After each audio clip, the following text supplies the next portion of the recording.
আসসালামু আলাইকুম ভিউয়ার্স। তো আজকে আমাদের বাড়িতে কিছু অতিথি আসবে, তার জন্য আমি কিন্তু অনেকগুলো রান্না করব। ফার্স্টে আমি রান্না করে নেব উচ্ছে আলু চিংড়ি। তার জন্য আমি আলুগুলো আগে থেকেই কেটে রেখেছিলাম। তারপর দিয়ে দেবো সরু করে পেঁয়াজ কাটা। এই রান্নাতে আমি মশলা হিসেবে ব্যবহার করব লবণ, হলুদ গুঁড়ো, লঙ্কার গুঁড়ো আর সর্ষের তেল। এগুলোকে দেওয়ার পরে আমি ওপর থেকে দিয়ে দেব উচ্ছেটা সুন্দর মতো করে দেওয়ার পর আমি সুন্দর করে চটকে চটকে কিন্তু এগুলোকে মেখে নেব। আর হাতে মাখা রান্নার স্বাদ কিন্তু খুবই সুন্দর হয়, তোমরা চাইলে কিন্তু হাতে করেই মেখে নিতে পারো।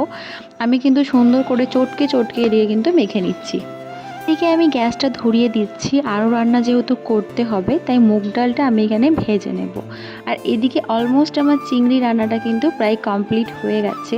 আর ওপর থেকে দিয়ে দিলাম আমি লঙ্কা কুচি। আজকে তো আমি ভেবেই রেখেছিলাম অনেকগুলো পদ রান্না করব, তাই এদিকে আমি কিন্তু উচ্ছেটাকেও সুন্দর করে লাল লাল করে ভেজে নেব। আর আলু সিদ্ধও দেখি এদিকে আমার হয়ে গেছে, তাই আলুটা ভালো করে আমি সেনে নেব।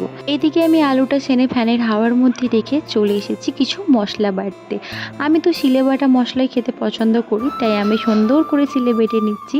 ভিডিওটা কেমন লাগলো জানিও। টাটা।